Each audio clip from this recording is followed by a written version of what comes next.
मीनाक्षी, मोटे पपीते भैया से दूर हटो। तुम उन्हें परेशान नहीं कर सकते, और अगर तुम उन्हें परेशान करोगे तो तुम्हें मुझसे लड़ना होगा, समझे तुम?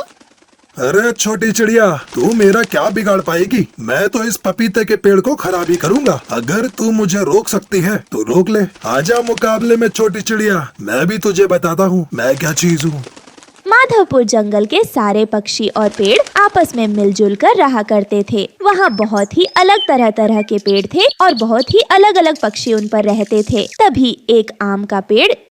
अरे टुनटुनी चिड़िया, देखो मौसम कितना अच्छा है। मन कर रहा है इस मौसम में मैं झूम कर नाचूं गाऊं। बताओ चिड़िया, सही कह रहा हूँ ना मैं? ये सुनकर टुनटुनी चिड़िया उस आम के पेड़ से कहती है, तो नाच लो आम के पेड़, तुम्हें किसने रोका है? पर तुम तो नाच भी नहीं सकते, तुम्हारे पैर ही जमीन के अंदर जो है। आम का पेड़ तेजी से हिलता है और टुनटुनी चिड़िया को जमीन पे गिरा देता है। लो टुनटुनी, मैं तो नाच लिया, तुम तो गिर गई ना पेड़ की डाल से। कैसा लगा? मजा आया ना? तू तो पागल है गंदा आम का पेड़, मैं तुझसे बात नहीं करूंगी। उस जंगल में सब ऐसे ही हंसी ठिठोली करते थे। वहीं एक पपीते का भी इलाका था जहाँ सारे पपीते और चिड़िया पक्षी रहते थे। सब बहुत खुशी खुशी रहते थे। वहाँ एक मोटे पपीते का पेड़ का भी घर था जो सभी पक्षियों की मदद करता था। किसी भी पक्षी को कभी भी रहने की जरूरत पड़ती थी तो वो मोटे पपीते के पेड़ पर बने घर को इस्तेमाल कर लेता था। मोटा पपीता का पेड़ बहुत ही अच्छा था और सभी जरूरतमंद पक्षियों की मदद करता था। फिर एक दिन उसके पास कालू कौवा आता है और उसे कहता है, अरे मोटे पपीते के पेड़, मेरे घर पर कुछ मेहमान आ रहे हैं, तो मैं उन्हें यहाँ लेकर आ जाऊँ? बस थोड़े दिनों की बात है, प्लीज तुम अपना घर किराए पर दे दो, तुम्हारी बड़ी मेहरबानी होगी। हाँ चलो कालू, ले लो, पर मेरे पपीते के घर में कोई गंदगी मत करना। हाँ हाँ पपीते भैया, मुझे मंजूर है, मैं कोई गंदगी नहीं करूँगा। पपीता के पेड़ अपना घर कालू कौवे को थोड़े दिन के लिए दे देता है। फिर कालू कौवे के मेहमान आकर चले जाते हैं और उसके मेहमान घर के अंदर इतने गंदगी मचा कर जाते हैं कि मोटे पपीते के पेड़ को बहुत गुस्सा आ जाता है। तुम कितने गंदे हो कालू कौवे, तुमने मेरा सारा घर गंदा कर दिया। मैंने तुमसे मना किया था ना कि गंदगी मत करना, उसके बावजूद तुमने इतनी गंदगी करी। तो साफ कर लो ना मोटे पपीते, मेरा काम हो गया। मुझे क्या लेना तुम्हारे घर से? गंदा पड़ा हो या साफ, मुझे क्या फर्क पड़ता है, मेरा घर थोड़ी ना है।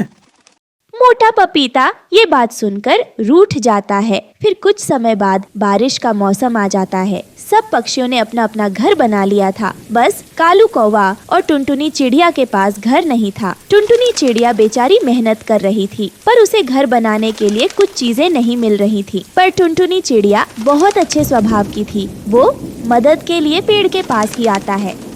पपीते भैया, क्या तुम मेरी सहायता कर सकते हो? मैं तुम्हारे घर पर रह सकती हूँ क्या? अभी बहुत तेज बारिश का मौसम है और मेरे बच्चे भी भीग रहे हैं। कृपया करके मेरी सहायता करो और कुछ दिनों के लिए अपने घर में रहने की मोहलत दे दीजिए। हाँ हाँ रह लो, पर तुम गंदा मत करना घर। पहले कालू कौवा रह कर गया था और उसने मेरा घर बहुत गंदा कर दिया था। फिर कुछ समय बाद कालू कौवा बारिश में बहुत भीग जाता है और उसे ठंडी लगती है। फिर वो मोटे पपीते के पेड़ के पास ही आता है। पपीता भाई, अरे ओ पपीता भाई, मुझे भी अपने घर में घुसा लो, मैं बहुत ठंड से मर रहा हूँ, मुझ पर रहम करो भाई। पपीते के पेड़ गुस्से में कालू कौवा से कहता है, नहीं कालू कौवे, मेरे घर के अंदर जगह नहीं तुम जैसे गंदे पक्षी के लिए, और वैसे भी यहाँ टुनटुनी और उसके बच्चे रह रहे हैं, तुम्हें अंदर जगह नहीं मिलेगी। कालू कौवा ये बात सुनकर चला जाता है। बारिश बंद हो जाती है और सभी पक्षी अपनी अपनी जगह वापस चले जाते हैं और मौसम भी बहुत साफ हो जाता है। कुछ देर बाद जंगल में दो खतरनाक शिकारी चील आ जाते हैं जो सबको खाते हैं और पेड़ों के फल भी खराब कर देते हैं। उन्होंने बहुत पक्षियों को अपना शिकार बना लिया था। अब वो मोटे पपीते के पेड़ को खराब करने आ रहे थे। अरे मोटे पपीते, अब तू नहीं बचेगा, मैं तेरी सारी जड़ों को तोड़ दूंगा, तो फिर तू कैसे बचेगा हमसे? ये सुनकर वो बहुत डर जाता है और उन शिकारी चीलों से अपनी जान की भीख मांगता है। नहीं, मुझे मत मारो, तुम मेरी जड़ें मत खराब करो। मैं तो यहाँ सभी पक्षियों को रहने के लिए घर देता हूँ। अगर मैं चला गया तो बहुत पक्षी बेघर हो जाएंगे, मुझे मत मारो। तो हमें उससे क्या करना? हमें तो बस तेरे पेड़ के फल खाकर उसे खराब करने से मतलब है। हम यहाँ सारे जंगल को उजाड़ देंगे और सारे पक्षियों को मार देंगे। वही पीछे से टुनटुनी चिड़िया उड़कर आती है और वो देखती है कि खतरनाक चील मोटे पपीते को परेशान कर रहा है। वो फटाफट वहाँ जाती है और उन्हें रोकती है। ये खतरनाक चील, मोटे पपीते भैया से दूर हटो। तुम उन्हें परेशान नहीं कर सकते, और अगर तुम उन्हें परेशान करोगे तो तुम्हें मुझसे लड़ना होगा। अरे चिड़िया, तू मेरा क्या बिगाड़ पाएगी? मैं तो ये पेड़ खराब करके ही रहूंगा। अगर तुझ में दम है तो आजा मुकाबले में।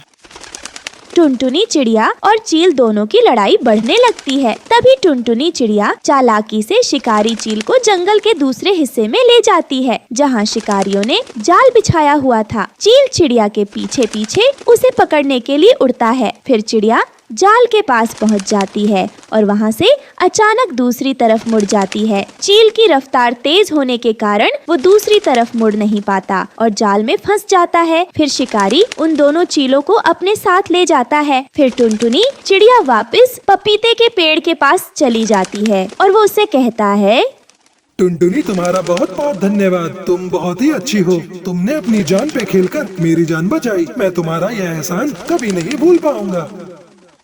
कोई नहीं मोटे पपीते भैया, आपको कोई भी जरूरत हो तो मुझे बताना। वैसे भी जब मैं परेशानी में थी तब तुमने मेरी मदद की थी। अब मेरा भी फर्ज बनता है कि मैं तुम्हारी सहायता करूं। तुम्हें ऐसे कोई परेशान नहीं कर सकता। हाँ टुनटुनी, और जब तुम्हें कोई भी दिक्कत हो तो मुझे बताना। मैं तुम्हारी परेशानी खत्म कर दूंगा।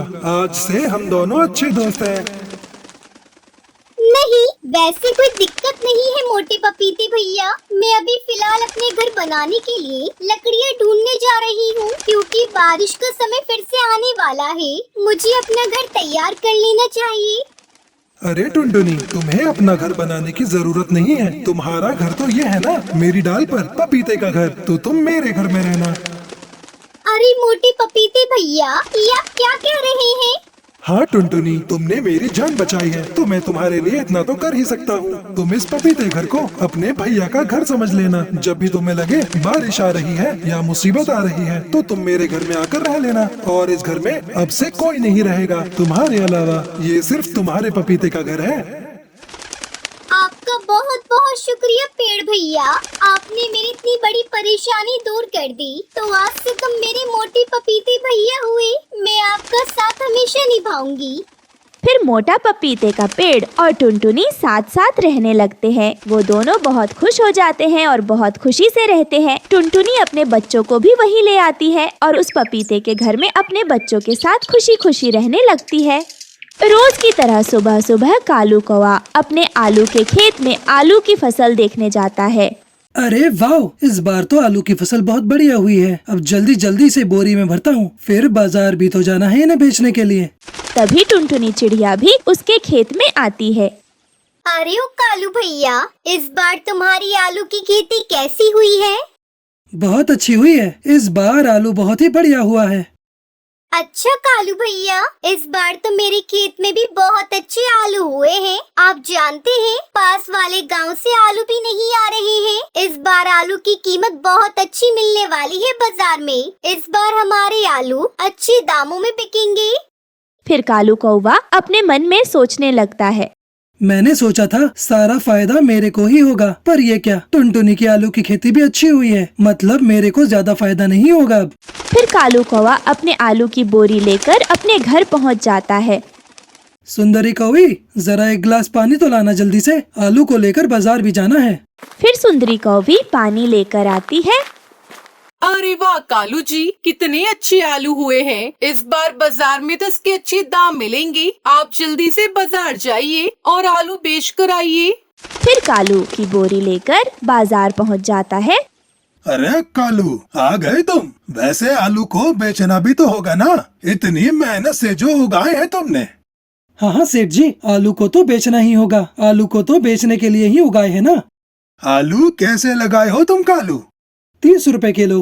फिर कालू कौवा मुखिया हरिया तोता को आलू दे देता है और पैसे लेता है। इसी तरह टुनटुनी और कालू कौवा के पास ग्राहक आकर बहुत सारे आलू लेते हैं और धीरे धीरे उनके सभी आलू बिक जाते हैं। आज तो बहुत अच्छी कमाई हुई है, मजा आ गया।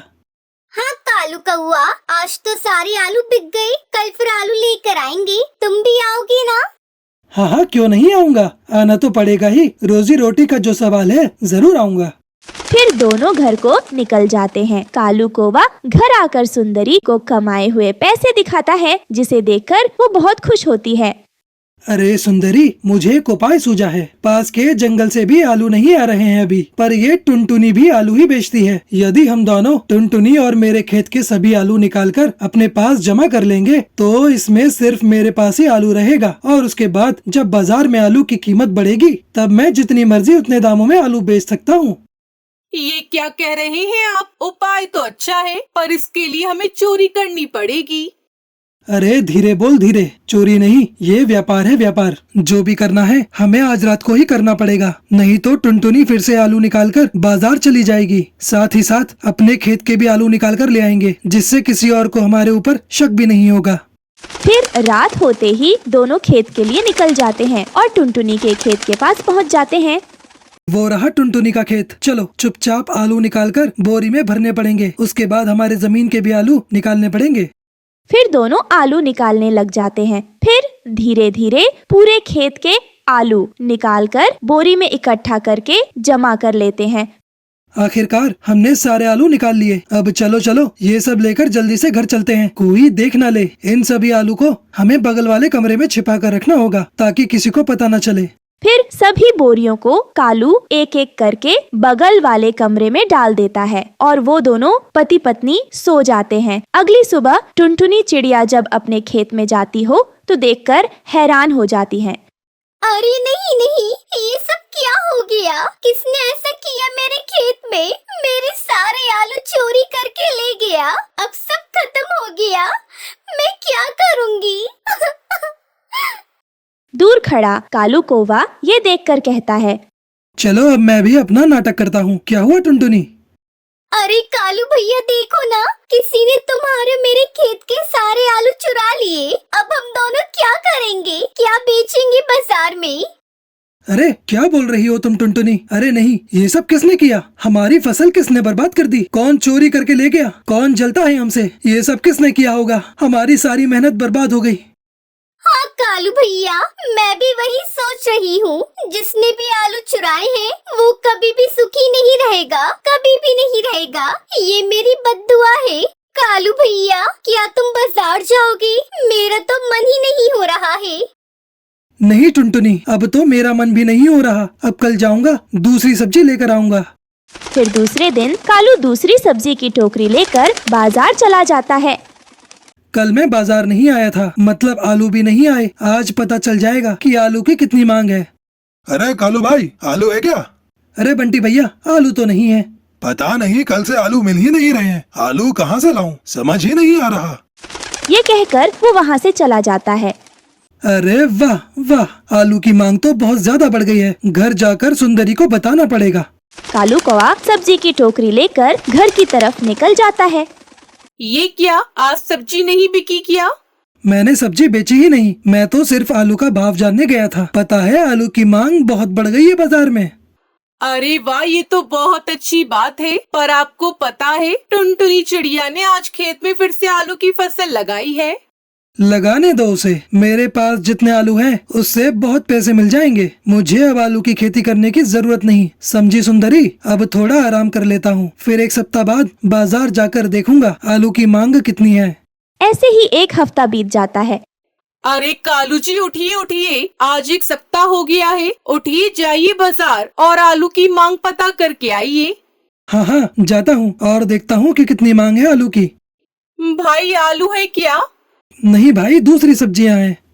दूसरी सब्जियां तो सभी के पास है भैया, पर मेरे को आलू की सब्जी ही चाहिए। कल पास के जंगल से आलू आए तो थे, पर 50 रुपए किलो आते ही खत्म हो गए।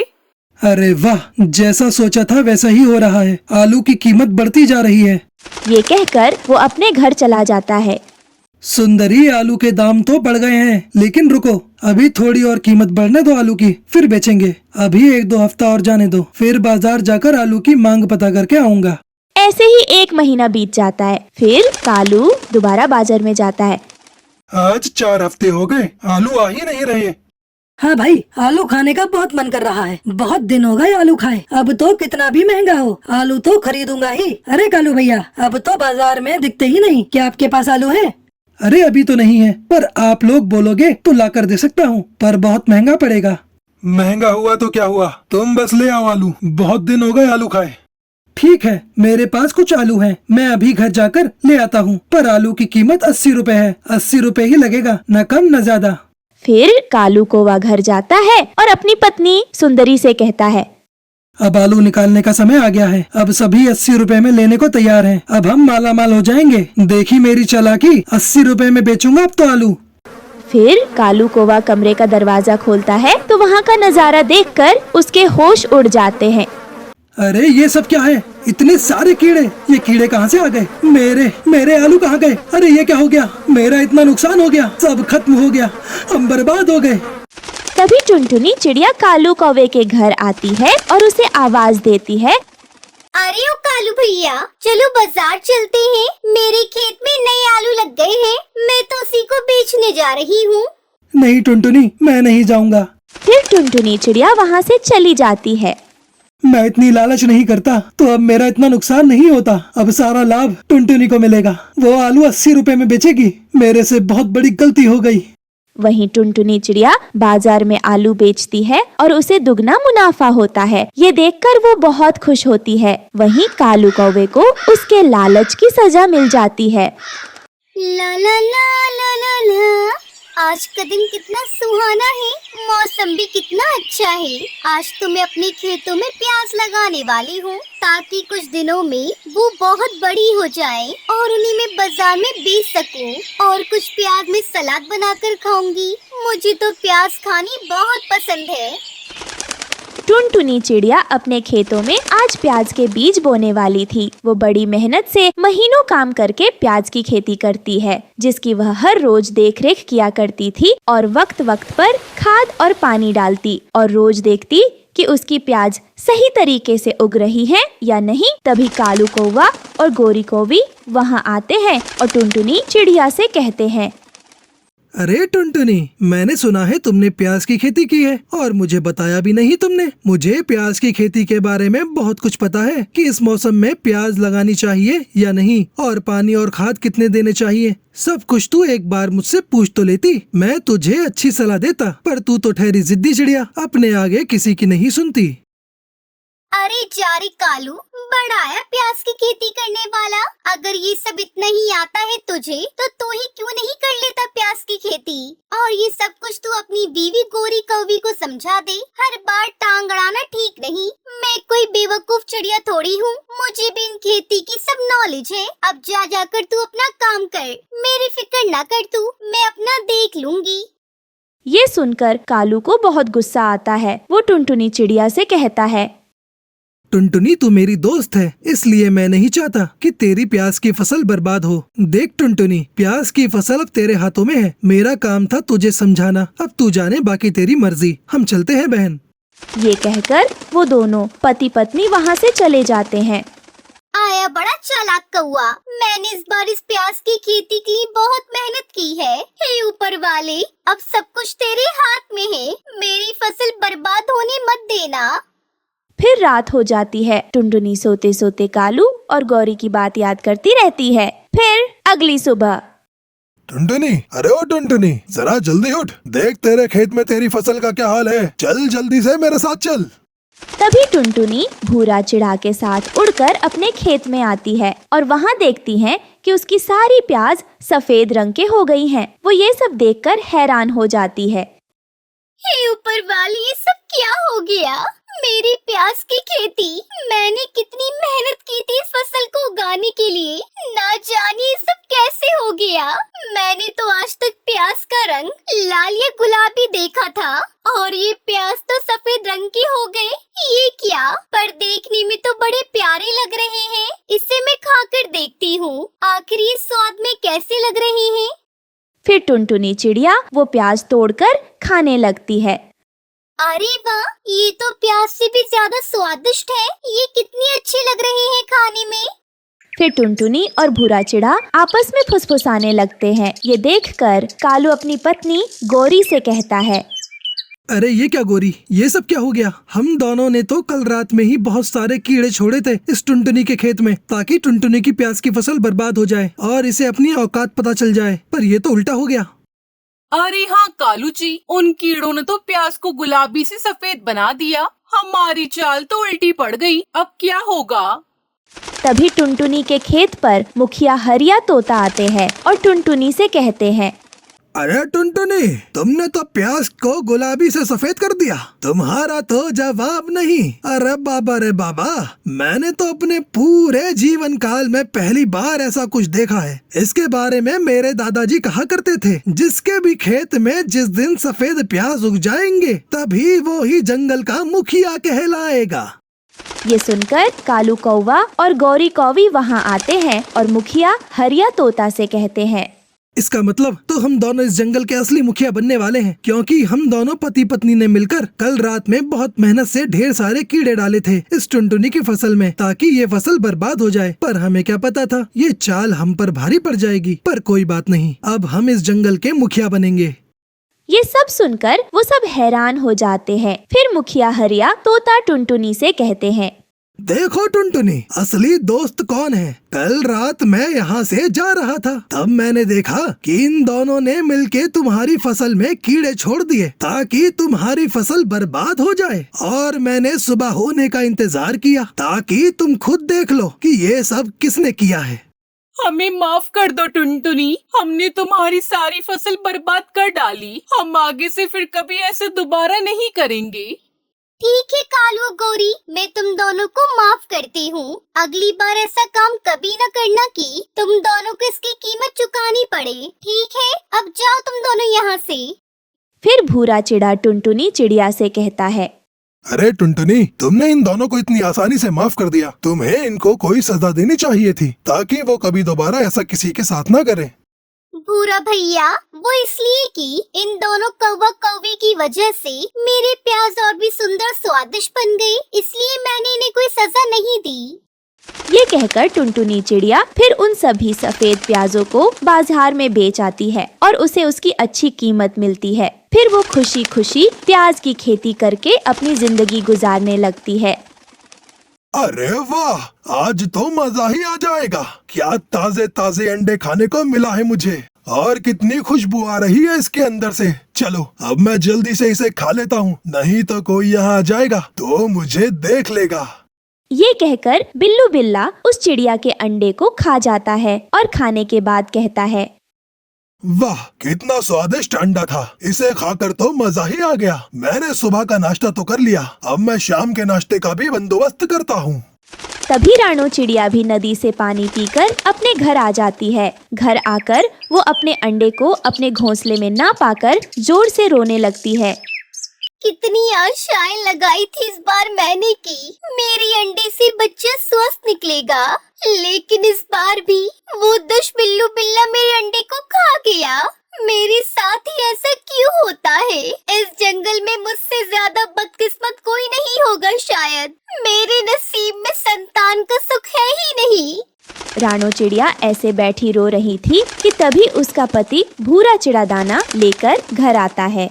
क्या हुआ रानो, तुम ऐसे क्यों रो रही हो? क्या फिर से वो दुष्ट बिल्लू बिल्ला हमारे अंडों को खा गया? हाँ, अब मैं कभी माँ नहीं बन सकूंगी। वो दुष्ट बिल्लू बिल्ला फिर से मेरे अंडे को खा गया। चुप हो जाओ रानो, चुप हो जाओ। ऐसे रोने से कुछ होने वाला नहीं है। रानो चिड़िया बिना कुछ कहे नदी से पानी पीने चली जाती है। रानो चिड़िया सुनो, ये अब नदी पर जाकर अकेले बैठकर रोएगी। मैं इसे कैसे समझाऊं? ये दुख इस अकेली का नहीं है, मेरा भी है। रानो चिड़िया नदी पर बैठी रो रही थी कि तभी वहाँ गौरी आ जाती है। चिड़िया क्या हुआ? क्या फिर से वो दुष्ट बिल्लू बिल्ला तुम्हारा अंडा खा गया?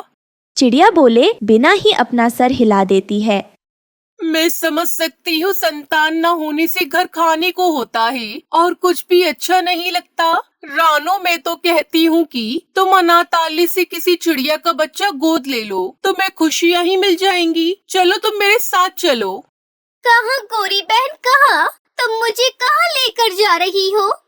चिड़िया अनाथालय। अभी वहाँ एक चिड़िया का बच्चा आया है, तुम उसे गोद ले लो, मेरा कहना मानो और चलो मेरे साथ।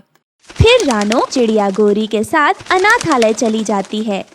हम बच्चों को बहुत प्यार से रखते हैं, तुम भी इसे प्यार से रखना। इसका नाम टुनटुनी है और ये नाम इसका हमने रखा है क्योंकि जब ये हमें मिली थी तो ये बेनाम थी। ये तो सच में बहुत सुंदर है। देखो तो रानो, इसकी चोंच भी तुम्हारी जैसी है।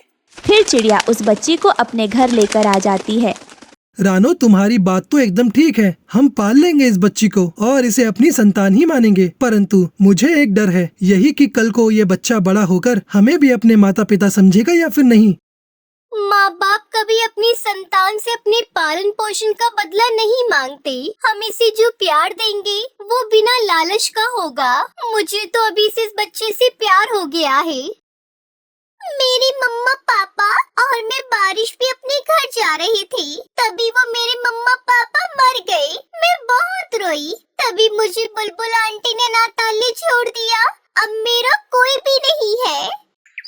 ये कहते हुए वो बच्ची जोर जोर से रोने लग जाती है। शायद उसका दिल भरा हुआ था, जो अपने आंसुओं को छिपाए बैठी थी। लेकिन अब उसके आंसू ऐसे बरस रहे थे जैसे कि आसमान से बारिश की बूंदें। तभी मम्मा चिड़िया उसे अपने गले से लगा लेती है।